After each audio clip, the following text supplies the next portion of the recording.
আসসালামু আলাইকুম, আশা করি সবাই ভালো আছেন। আমার চ্যানেলে নতুন গল্প পেতে চাইলে সাবস্ক্রাইব করে সাথে থাকুন। গল্প শুরু করা যাক। সন্ধ্যা ঘনিয়ে এসেছে। তিন বন্ধু রবি, শামীম এবং সুমন ফুটবল খেলে ক্লান্ত শরীরে গ্রামের মাঠের রাস্তায় বাড়ির দিকে রওনা দিয়েছে। আকাশে মেঘ জমেছে, আর চারপাশে পাখিদের কিচিরমিচির শব্দ থেমে গেছে। রাস্তার পাশের ধানক্ষেত থেকে ভেসে আসা ঝিনি পোকার একঘেয়ে আওয়াজ কেবল তাদের সঙ্গ দিচ্ছিল। আজকের আকাশটা কেমন গা ছমছম লাগছে না? রবি বলল, আকাশের দিকে তাকিয়ে। হ্যাঁ, তবে ভয়ের কিছু নেই। আমরা তো এই রাস্তা দিয়ে কতবার হেঁটেছি। শামীম হেসে বলল। সুমন পেছনে তাকিয়ে বলল, কিন্তু আজকের রাতটা যেন একটু অন্যরকম মনে হচ্ছে। তাড়াতাড়ি চল, বাড়ি পৌঁছাই। তারা হাঁটতে হাঁটতে রাস্তার এক কোণে এসে পৌঁছল, যেখানে একটা পুরনো বটগাছ দাঁড়িয়েছিল। এই গাছটিকে ঘিরে ছোটবেলা থেকেই অনেক গুজব শুনে আসছিল তারা। বলা হতো এই গাছের নিচে রাতে কোনো অশুভ আত্মা বসবাস করে। তবে তারা কখনো এই কথাগুলোতে গুরুত্ব দেয়নি। বটগাছের তলায় হঠাৎ একটি ছায়ামূর্তি দেখতে পেল তারা। প্রথমে ভেবেছিল হয়তো কোনো পথচারী, কিন্তু মূর্তিটা একদম স্থির দাঁড়িয়েছিল। তারা একে অপরের দিকে তাকাল। কেউ হয়তো বৃষ্টির ভয়ে আশ্রয় নিয়েছে। শামীম বলল, তারা গাছের কাছাকাছি যেতেই মূর্তিটার চেহারা স্পষ্ট হল।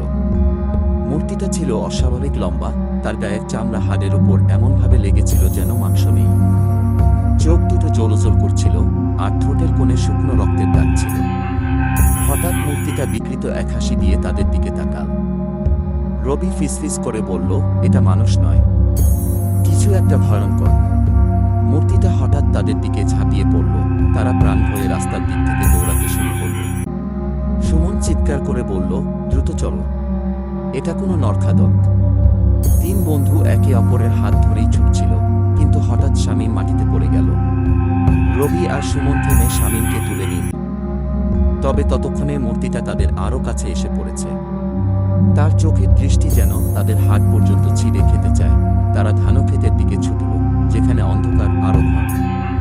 পেছন ফিরে তাকাতেই তারা দেখতে পেল মূর্তিটা তাদের ছায়ার মতো তারা পড়ছে। শামীম বলল, আমরা কি কোনোদিন এই দানবের হাত থেকে বাঁচতে পারবো না?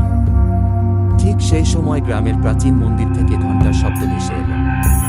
ঘণ্টার ধ্বনি এতটাই গভীর ছিল যে পুরো গ্রাম জেগে উঠল। মূর্তিটা এক ভয়ানক চিৎকার দিয়ে থেমে গেল। মুহূর্তের মধ্যে সেটা অদৃশ্য হয়ে গেল, যেন কখনো ছিলই না।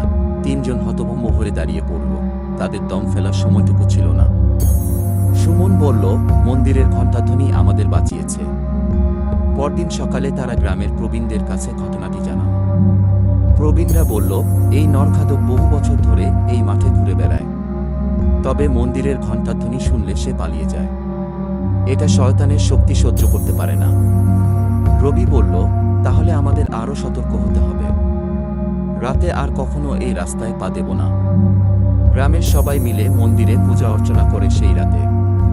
তিন বন্ধু স্থির করল, যে কোনো ভয়ঙ্কর পরিস্থিতি এলেও তারা সাহস হারাবে না।